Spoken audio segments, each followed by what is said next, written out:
મિત્રો આપણે ત્રિકોણમિતીય વિધેયની અંદર સ્વાધ્યાય 3.4 સોલ્વ કરીએ। એમાં સ્વાધ્યાય 3.4 ની અંદર એમ કહ્યું છે મુખ્ય અને વ્યાપક ઉકેલ મેળવો। મુખ્ય અને વ્યાપક ઉકેલ મેળવવાનો છે આપણે। તો પહેલો દાખલો છે આપણે જોડે tan x √3, બીજો દાખલો છે sec x 2। તો અહીંયા તમે જાણો છો કે ભાઈ tan 60 એટલે √3, tan 60 એટલે √3, 60 એટલે રેડિયન ની અંદર વાત કરીએ ભાઈ π/3 કહેવાશે, tan π/3 60 અંશ કહેવાય। હવે મુખ્ય ઉકેલ આપણે શોધવાનો છે આપણે। તો મુખ્ય ઉકેલ એટલે કે 0 થી 2π ની વચ્ચે આવતો ઉકેલ, 0 થી 2π ની વચ્ચે આવતો ઉકેલ એને મુખ્ય ઉકેલ કહેવાય। tan ની કિંમત √3 તો +√3 છે, તો tan ની કિંમત +√3 ક્યાં આવશે? એક તો પહેલા ચરણની અંદર આવશે અને ત્રીજા ચરણની અંદર આવશે, કારણ કે all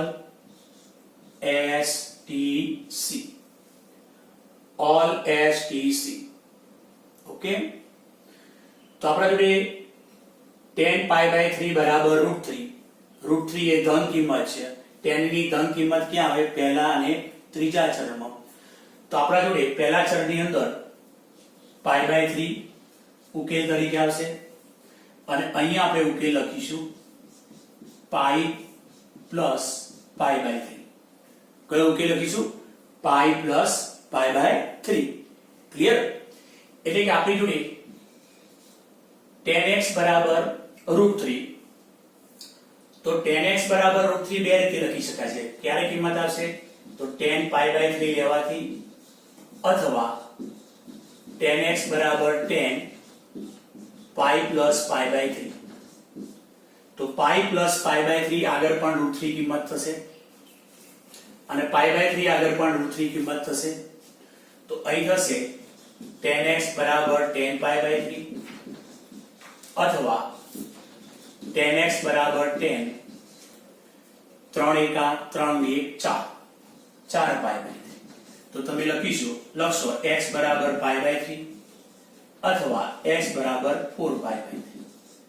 તો આપણા જોડે આ થયો મુખ્ય ઉકેલ π/3 અને 4π/3 છે। તો આ એક સમીકરણ થયું। એમાં tan x √3 ક્યારે આવશે? તો x π/3 લેશું ત્યારે અને 4π/3 લેશું ત્યારે। આને આપણે મુખ્ય ઉકેલ લઈશું। મુખ્ય ઉકેલ એટલે કયો? કે 0 થી 2π અંતરાલની અંદર કયો x ખૂણો છે કે જ્યાં આગળ √3 કિંમત આવશે। એટલે જ્યારે મુખ્ય ઉકેલ શોધીએ ત્યારે એ ઉકેલ 0 થી 2π ની વચ્ચે હોવો જોઈએ। ઓકે। હવે આપણે એનો વ્યાપક ઉકેલ શોધીએ। તો વ્યાપક ઉકેલ માટે આપણે જોડે સૂત્ર છે કે ભાઈ tan θ tan α। તો શું લખો છો સૂત્ર? θ k π + α k belongs to z। આપણે આ લખીએ છીએ, આ આપણું સૂત્ર છે। tan θ tan α, તો ઉકેલ કયો થાય? θ k π + α। તો અહીંયા tan x √3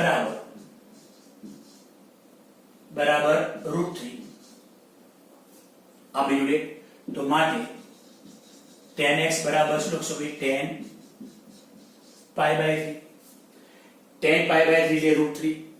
તો આ બંનેમાંથી જે નાનો ખૂણો હોય એ લખવાનો। તમે અહીંયા π/3 લખી શકો છો અને અહીંયા 4π/3 પણ લખી શકો છો। અહીં π/3 લખી શકો છો, 4π/3 પણ લખો છો, પણ બંનેમાંથી જે ખૂણો નાનો હોય લખવાનો। ખ્યાલ આવ્યો? બાકી π/3 પણ લઈ શકાય, 4π/3 પણ લઈ શકાય। હવે આના પ્રમાણે ઉકેલ લખશો, શું લખશો? tan θ tan α। આની સાથે મેચ કરો, tan θ tan α। તો શું લખશો? θ એટલે x શું લખશો? k π પ્લસ શું લખવાનું છે? આલ્ફા। શું લખશો? π/3 k belongs to z। જે વ્યાપક ઉકેલ છે, એટલે કે આપણો ઉકેલ ગણો, ઉકેલ ગણો, ઉકેલ ગણો. શું લખશો? k pi plus pi by 3 જેવા કે k બિલોંગ્સ ટુ z. આનો ઉકેલ ગણ, એટલે કે આ સમીકરણનો ઉકેલ ગણ આ રહ્યો. ઉકેલ ગણ લઈએ x બરાબર કયા ખૂણાઓ લઈએ કે જેથી √3 થાય. આ સમીકરણનું સમાધાન કરે એવા x ખૂણાઓ કયા પાડે. તમે ધારો કે k ની જગ્યાએ 0 મૂકો તો પહેલો ખૂણો પાઈ બાય 3 સમાધાન કરે. 1 મૂકશો, k બરાબર 1 મૂકશો તો 4 પાઈ બાય 3 સમાધાન કરશે. 2 મૂકશો, k બરાબર 2 તો 3 દુ 6 ને 7, 7 પાઈ ભાગ્યા 3 તો x બરાબર 7 પાઈ ભાગ્યા 3 લેશો તો પણ √3 થશે. તો આ સમીકરણનું સમાધાન કરે એવા તમામ ખૂણાઓનો ગણ. આ એનો ઉકેલ થયો. ચલો હવે આપણે દાખલા નંબર 2 લઈએ. કે ભાઈ sec x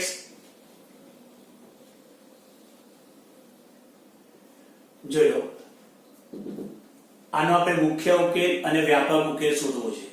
sec x બરાબર 2 તો cos x બરાબર 1/2. sec θ ની કિંમત 2 આપી છે તો cos θ 1/2. હવે ચલો એનો પહેલા મુખ્ય ઉકેલ શોધવાનો. મુખ્ય ઉકેલ ક્યાં શોધવાનો? 0 થી 2π ની વચ્ચે. ઓકે, હવે આપણે જાણીએ છીએ કે ભાઈ cos 60 એટલે 1/2, 60 એટલે રેડિયનમાં શું કહેશો? π/3, cos π/3 એટલે 1/2. ક્લિયર? ચલો cos ની કિંમત ધન, તો cos ની કિંમત ધન ક્યાં આવશે? તો પહેલા ચરણમાં ધન આવશે અને બીજો ધન ક્યાં આવશે? ચોથા ચરણમાં. cos ની કિંમત ધન છે તો all s t c પ્રમાણે cos ની કિંમત ધન પહેલા ચરણમાં અને cos ની ધન કિંમત ચોથા ચરણમાં. π/3 મૂળ ખૂણો છે, મૂળ ખૂણો એટલે પહેલા ચરણમાં π/3 લખાય. અહીં લખવાનું થાય છે, લખવાનું અહીંયા હોય તો પાઈ, તો અહીં લખવું હોય તો પાઈ માઈનસ π/3 લખાય. અહીંયા ઉકેલ લખવો હોય તો પાઈ પ્લસ π/3 લખાય. એ રીતે અહીંયા ઉકેલ લખવો હોય તો આપણે લખીશું 2π માઈનસ π/3. ઓકે, જો π/3 અહીં લખવું હોય તો પાઈ માઈનસ π/3, આ ચરણમાં લખવું હોય તો પાઈ પ્લસ π/3 અને ચોથા ચરણમાં લખવું હોય તો 2π માઈનસ π/3. પણ આપણે આ બે ચરણમાં લેવાનું છે એટલે શું લખશો? cos x બરાબર cos π/3 અથવા cos x બરાબર cos 2π માઈનસ π/3. ઓકે, તો cos x બરાબર cos π/3 અથવા cos x તો 3 દુ 6, 6 માંથી 1 5 π/3. જોઈ લો 3 દુ 6, 6 માંથી 1 એટલે 5 π/3. માટે x બરાબર π/3 અને x બરાબર જે મુખ્ય ઉકેલ છે. આ આપણે મુખ્ય ઉકેલ છે. તો π/3 અને 5 π/3 જે મુખ્ય ઉકેલ છે. હવે વ્યાપક ઉકેલ શોધીએ આપણે. તો વ્યાપક ઉકેલ શોધવા માટેનું સૂત્ર કે ભાઈ cos θ બરાબર cos આલ્ફા. આલ્ફા ખૂણો ક્યાં હોય? 0 થી 2π ની વચ્ચે હોય. આલ્ફા ક્યાં હોય ભાઈ? 0 થી 2π ની વચ્ચે. તો એ લખીશું θ બરાબર 2k π plus or minus alpha k belongs to z. તો cos θ બરાબર cos આલ્ફા જેનો વ્યાપક ઉકેલ θ બરાબર 2k π plus or minus alpha k belongs to z. હવે cos x બરાબર 1/2 તો અહીં લખીશું cos π/3. તો મુખ્ય ખૂણો એક તો π/3 છે અને 5 π/3 છે. એ π/3 પણ લઈ શકાય અને 5 π/3 પણ લઈ શકાય. આપણે π/3 લઈએ. હવે આના પ્રમાણે ઉકેલ લખીશું આપણે. cos θ બરાબર cos આલ્ફા પ્રમાણે ઉકેલ લખીશું. ઓકે, તો શું લખશો આ પ્રમાણે ઉકેલ? તો cos θ તો θ લખીશું, તો cos x તો અહીંયા x લખીશું. પછી શું લખશો? 2k π પ્લસ ઓર માઇનસ અહીં આલ્ફા, તો અહીં આલ્ફા લખવાનું છે, અહીં આલ્ફા તરીકે શું છે ભાઈ pi/3 k belongs to z, જે વ્યાપક ઉકેલ છે. આ મળશે આપણને વ્યાપક ઉકેલ. તો અહીંયા x તરીકે આપણે આ ખૂણાઓ લઈશું, k ની જગ્યાએ 0 મૂકો, 1 મૂકો, 2 મૂકો, તો નવા નવા જે ખૂણાઓ એ બધા સમાધાન કરશે, તો આ થયો વ્યાપક ઉકેલ. બરાબર. તો હવે આપણે દાખલા નંબર 3 લઈએ. આનો પહેલા મુખ્ય ઉકેલ શોધીએ, પછી વ્યાપક ઉકેલ. તો cot x બરાબર -√3, તો આપણે એને tan માં ફેરવીએ. તો ચલો શું લખાય? tan x બરાબર કેટલી કિંમત થાય? cot નો વ્યસ્ત એટલે tan, એટલે -1/√3. હવે tan 30° એટલે 1/√3 થશે, એટલે કે tan pi/6 1/√3. 30° એને રેડિયનમાં કહેવાય pi/6. અને હવે 0 થી 2π ની વચ્ચે મુખ્ય ઉકેલ શોધવાનું છે. ચલો હવે tan ની કિંમત માઈનસ, તો માઈનસ ક્યાં આવશે ભાઈ? બીજા ચરણમાં માઈનસ આવશે અહીંયા, પછી ચોથા ચરણમાં માઈનસ કિંમત આવશે. જોઈ લો, ઓલ એસ ટી સી પ્રમાણે 1/√3 એટલે pi/6, અહીંયા પાઈ, તો મૂળ ખૂણો pi/6 છે, ઉપર લખવું હોય તો pi - pi/6, અહીં પાછા આવવું પડશે એટલે 2π - pi/6. અને જો અહીંયા ઉકેલ શોધ લખવાનો થાય તો pi + pi/6 લખાય. અહીંયા લખવું શું બેટા? pi + pi/6. અને પ્રથમ ચરણમાં એકલો pi/6, પ્રથમ ચરણમાં એકલો pi/6 લખાય, અહીં pi - pi/6 લખાય, અહીં pi + pi/6 લખાય, અને અહીંયા 2π - pi/6 લખાશે. તો હવે tan x બરાબર tan pi - pi/6 અથવા tan x બરાબર tan 2π - pi/6. tan x 6 એકા 6 માંથી 1 એટલે 5π/6,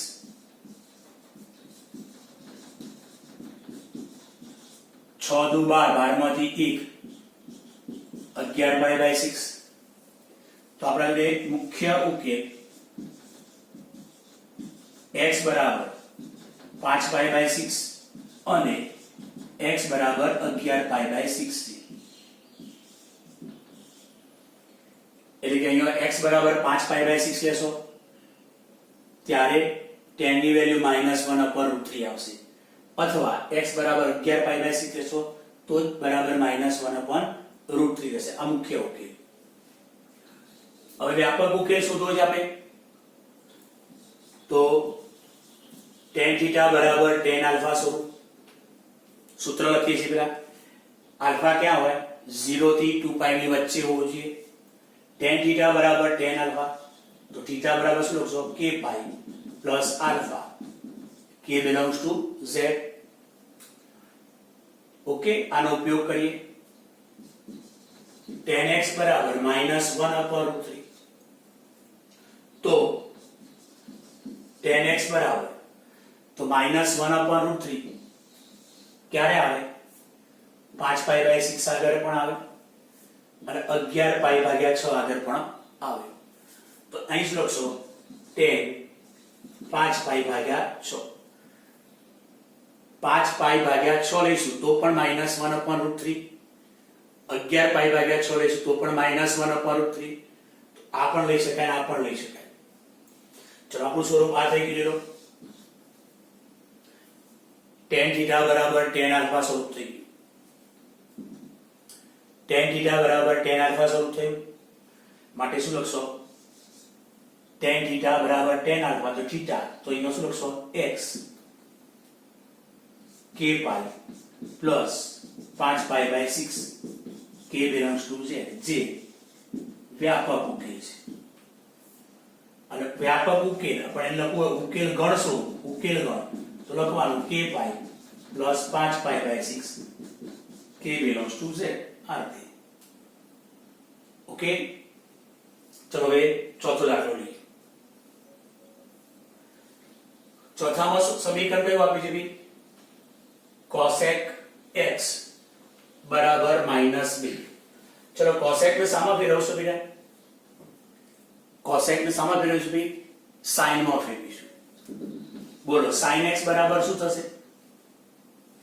બોલો sin x બરાબર, તો sin x બરાબર કેટલા લખાય? -1/2. ચલો sin ની કિંમત 1 ક્યારે આવશે? π/6. sin 30 એટલે 1/2. sin 30 એટલે રેડિયન, π/6 sin 30 1/2. પણ sin ની કિંમત -1/2. તો sin ની કિંમત -1/2. તો -1/2 ક્યાં આવશે sin ની? તો આપણા જોડે એક તો ત્રીજા ચરણમાં sin ની કિંમત -1/2 આવે અને ચોથા ચરણમાં sin ની કિંમત -1/2 આવે. અહીં પાઈ લઈશું, અહીં 2π, 1/2 વેલ્યુ ક્યારે આવશે? π/6 આગળ. એટલે અહીં લખવું હોય તો π વત્તા π/6 અને અહીં લખવું હોય તો શું લખશો? 2π - π/6. એટલે આ કેટલા થશે? 6 એકા 6 7π/6. 6 દુ 12, 12 માંથી 1 11π/6. જોઈ લો 11π/6. ઓકે, તો આપણે જોડે sin x બરાબર તો -1/2 કિંમત ક્યાં આવશે? તો sin 7π/6 આગળ. અથવા sin x બરાબર -1/2 કિંમત ક્યાં આવશે?